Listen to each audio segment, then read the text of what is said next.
Kuna neno ambalo Roho Mtakatifu anatufunulia tuweze kulitazama kwa pamoja. Niliposoma kitabu cha Mhubiri, ile sura ya 10 na mstari wake wa 7, anaposema mimi nimeona watumwa wamepanda farasi na wakuu wanatembea ama wanaenda kwa miguu katika nchi. Nimeona watumwa wamepanda farasi na wakuu wanaenda kwa miguu katika nchi.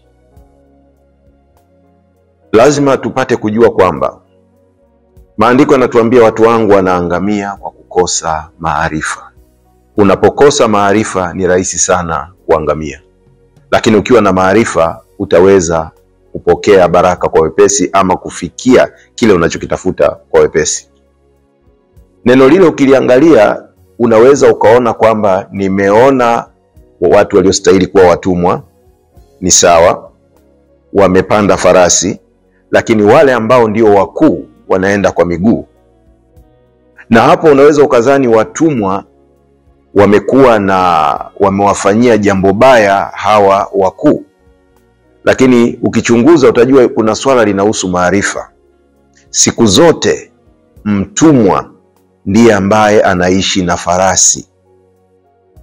Yaani wakati mkuu amekaa katika jakuzi ama katika maisha yake ya anasa anayoyajua yeye, mtumwa ndiye ambaye huwa anampa majani farasi, ndio ambaye anaweza kumuogesha, ndiye anayemhudumia. Kwa hiyo wakati mwingine mtumwa anapompanda yule farasi, kinachomsaidia farasi awe na utulivu na atembee na yule mtumwa na kuongozwa na mtumwa akielewa zaidi ni kwa sababu ya ukaribu alionao. Lakini kuna wakuu wengi kwa sababu ya ukuu ambao wamepewa, wamesahau hata vitu vyao ambavyo vinaweza kuwafanya kubarikiwa. Kwa hiyo katika hii dunia lazima uwe mwangalifu. Kuna watu Mungu amekupa, hao ndio farasi wako, usiwadharau. Walishe vizuri, watunze vizuri. Kuna mtu amepewa mke, huyo ndio farasi wake, ana maarifa kuliko yeye, lakini kwa sababu ya sheria za dunia ama kwa sababu ya kutumainia nafasi yake, ule ukuu, anampoteza yule farasi. Kuna mtu umepewa rafiki, huyo rafiki ndio farasi wako, lakini angalia jinsi unavyoishi naye. Watatokea watu wasiostahili, watakuja kupata mafanikio kupitia huyo rafiki ambaye wewe ulimdharau kwa sababu ya ukuu. Wewe uliangalia ukuu, lakini kumbuka huyu mtumwa alifanya kazi ya kujenga uhusiano kati yake yeye na yule farasi.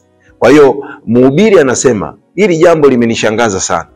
Nimewaona watumwa ndio wamepanda farasi, alafu hao wakuu ambao ndio wanatakiwa wapande farasi wanakwenda kwa miguu. Angalia yupi ni farasi wako, ili usije ukatembea kwa miguu na ukamkuta mtumwa wako ndio amepanda farasi. Kwa hiyo Mungu akupe maarifa ya kuwa na utulivu na kutokutumainia ukuu. Ndio maana maandiko yanasema msiwatumainie wakuu ambao kwao hakuna wokovu. Kwa hiyo huo ukuu wako usiunganganie kiasi kwamba ukakosa neema ambayo iko kwa yule farasi uliyemdharau, na utakuja kushangaa utakapomuona mtumwa wako wewe mwenyewe ndiye amepanda yule farasi. Kwa hiyo unaweza ikawa ni kazi ndio farasi wako, lakini hauiheshimu. Inaweza ikawa biashara ndio farasi wako, lakini hautaki kupata maarifa, hautaki kuishi na ile biashara vizuri. Unataka watu wafike kwenye eneo lako la biashara ndio wawe wanafagia, ndio wawe wanasafisha ama kufanya hivi na hivi. Wakati wanafanya hizo kazi zote, mioyo yao inaongea kwamba Mungu, mimi ukinifanikisha nikapata mtaji, hakika biashara yangu nitakuwa naifanya mara 2 ya hivi. Na Mungu anaona moyo wao, anaona jinsi mtu anavyojitoa kwenye ile biashara. Kwa hiyo Mungu anachofanya, anaruhusu hiyo biashara ambayo ndio huyo farasi. Yule aliyokuwa mtumwa akifagia kwenye ile biashara, unashangaa anafanya ile biashara anafanikiwa mara 10, kwa sababu hata wateja walipokuwa wakija kwenye ile biashara alikuwa anacheka nao vizuri.